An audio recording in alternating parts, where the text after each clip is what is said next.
Hello à toi, en ce début de semaine, j'espère que tu vas bien. Cette semaine, le thème, c'est le masculin et le féminin, comment réconcilier ces deux énergies. Alors, je prétends pas résoudre tous les problèmes du monde, mais je vais apporter ma pierre à l'édifice, te donner quelques clés pour aller regarder ça en toi, puisque que tu sois un homme, une femme ou une personne non binaire, tu as en toi des énergies masculines et féminines. Donc on peut être un homme et avoir beaucoup d'énergie féminine et une femme et avoir beaucoup d'énergie masculine, rien à voir. Mais ça vient quand même s'imbriquer dans nos rapports humains. Donc c'est intéressant d'observer ce qui correspond aux clichés et ce qui sort des clichés et de se donner la possibilité de se transformer et d'avancer avec cela. Le monde en a bien besoin, mais le travail, comme toujours, commence à l'intérieur. Donc ça, c'est plus notre partie féminine qui va nous aider à nous relier à notre intuition, à notre cœur, à notre intériorité. Mais après, il va falloir l'emmener dehors, vers l'autre, vers l'extérieur. Et ça, c'est notre énergie masculine qui va nous permettre d'entrer dans l'action.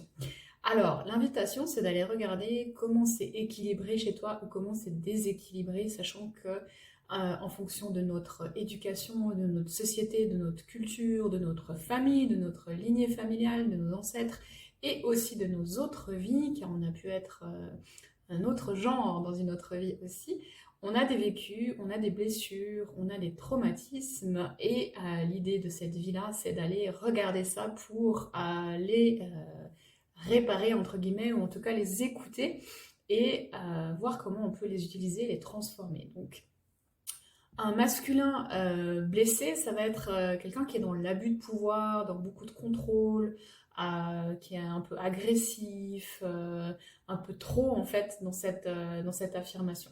Un féminin blessé, ça va être quelqu'un qui est plutôt en mode victime constant, qui sait pas mettre ses limites, qui est très très très très sensible, voire plutôt susceptible, parce qu'on peut être très sensible et pas être susceptible, qui va se suradapter, qui va toujours être vouloir dans la collaboration, arrondir les angles au point de s'oublier. Le masculin blessé, ça va aussi être un masculin qui va être plutôt dans la fuite. Voilà, donc la question c'est où est-ce que toi tu te situes avec ça? Est-ce que tu arrives à associer ton intériorité avec ton extériorité, c'est-à-dire entendre la voix de ton cœur, te poser avant d'agir et ensuite passer à l'action? Ou bien est-ce que tu cours à l'action sans avoir senti ce qui se passait pour toi? Ou au contraire, est-ce que tu passes des heures à sentir ce qui se passe pour toi et puis tu vas jamais dehors, tu vas jamais vers l'autre? Voilà, ça c'est un exemple, il y en a plein comme ça.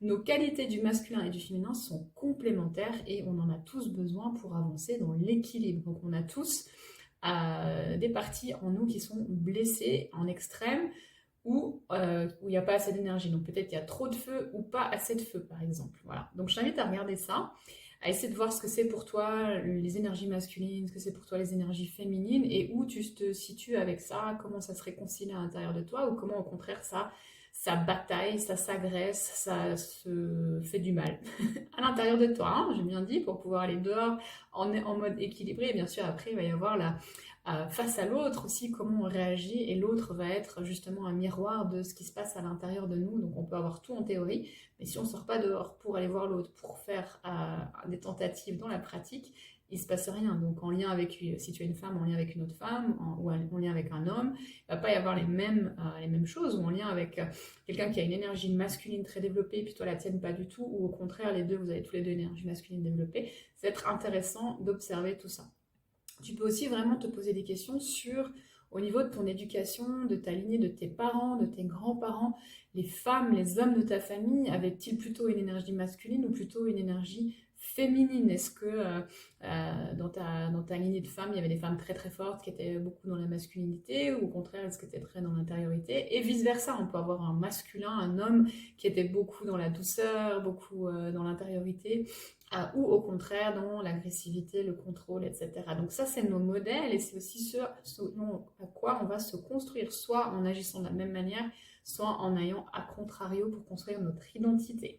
Donc moi, personnellement, j'étais très masculine pendant longtemps, j'ai grandi avec deux frères, donc j'ai dû me suradapter, féminin blessé, qui ne sait pas trouver sa place et qui a joué le jeu d'être un garçon et aussi un homme pour faire carrière pendant un moment avant de vraiment revenir dans un meilleur équilibre. Tout n'est pas encore équilibré, mais j'y travaille et j'espère que toi aussi. Et si tu as besoin de soutien avec ça, n'hésite pas à me contacter. Je te souhaite une excellente semaine.